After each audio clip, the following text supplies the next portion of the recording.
We are back. Hall County Sports is the show. Well, it was another visit to Hall County for the University of Georgia's legendary former football coach and athletic director, Vince Dooley. Now, if memory serves, the last time Coach Dooley was on this show, it was to promote his book on his picks for Georgia's greatest football plays. But this time, he was mainly here to promote his book on gardening. Turns out he has quite the green thumb. He even has two plants that carry his name, Hydrangea macrophylla Dooley and the Vince Dooley camellia, a hybridized cross between a Camellia reticulata and a Camellia japonica.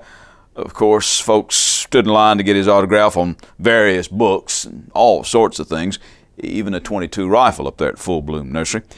Well, I took the opportunity to visit with him about all of that, as well as the recent tough times the University of Georgia has been going through, and having to change athletic directors after the Damon Evans scandal, as well as the losing start, and all of the problems for the Georgia football program, and the fact that this coming Saturday, an old SEC foe, Tennessee, comes between the hedges, coached by Dooley's own son, Derek Dooley.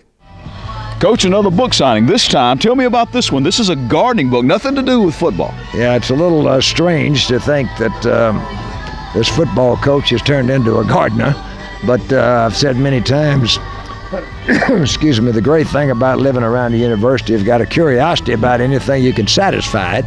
And I've always been curious about plants and trees, no background whatsoever. So I started taking courses, and one thing led to another. And I think one inspiring thing about this is that if I can be a gardener, anybody can be one, because I had no background, and here I am, I've written a book on gardening thanks to two of the best horticulture people in the country, Michael Durr, who's written a book on woody plants, and Alan Armitage, who's written a book on herbaceous plants, the Bible, so to speak, and they have been my mentors. And you even got a couple of plants named after you. That's way cool, Coach. Well, it is. It's amazing. Got the Dooley hydrangea. In fact, we've got many of them out here that Full Bloom Nursery has on display. Dr. Durr noticed the Dooley hydrangea, that after 2 late freezes, that one continued to bloom. So he liked the cold hardiness of it. And then there were a couple of bulldogs who was on the National Camellia Board. And so they named a beautiful red flower, red of course, after me, called the Vince Dooley camellia. Well, a lot of folks out there are concerned about your health and that of your wife, Barbara. Everything okay? Yeah, we're doing well. Barbara had breast cancer, and it's been 5 years now, so we feel very good about her. Then I had a little bout with my throat, and that's been 4 years, so I'm doing well.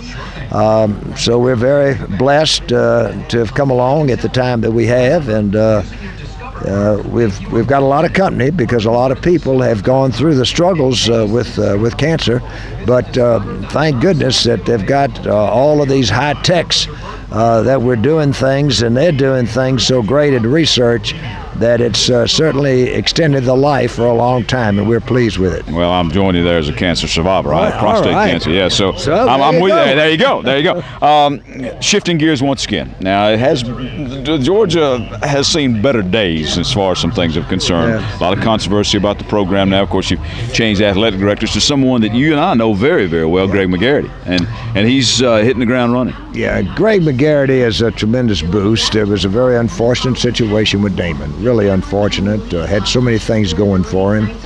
But Greg McGarity has lifted the morale of the Georgia program tremendously. And Coach Rick is going through a tough time. But I'll tell you, I don't care who you are. In this business, you're going to go through some tough times. I had my tough times. Joe Paterno 4 or 5 years ago had 3 losing seasons in 4 years. Bear Bryant went through some tough times. So everybody does it. Coach Rick has really not gone through the tough times that he's going now. But what you do, you come out a better coach and a better person as a result of going through those tough times, and I'm confident that that's what will happen to Coach Rick. I need you to let you get back to the fans, but one final thing now. Coming up this weekend, got to be some mixed emotions there when your son comes in. You're not going to wear any orange, are you? No, you won't ever catch me in orange, I'll tell you. Now, they got orange and white. I'll wear white. I tell them up there, I emphasize the white. They forget about that. My wife might wear orange, but I won't let her wear orange until we cross the border in Tennessee. But anyway, you've got these high-tech cameras and that can find you, and they've found me on many occasions, but they're not going to find me because I'm not going to be at that game. I'm going to be home watching it on television. I'm going to have to pull for my son. That is my son. Yeah, absolutely. And his family first, but I won't pull against Georgia in Sanford Stadium. That's why I'm staying at home. All right, Coach. Listen, always a pleasure to see you. We've been doing this a long time. Oh, I'd say this may be the 450th or the 1,500th interview we've done together. All right. Good luck to you. Thank you. Oh, by the way, Georgia-Tennessee is set to kick off on the SEC Network at 12:21 this coming Saturday. And Damon Evans, the former athletic director at Georgia and a Gainesville High alumnus, has reportedly found a job with a marketing firm way up in Boston. We're back with more Hall County Sports in just a moment.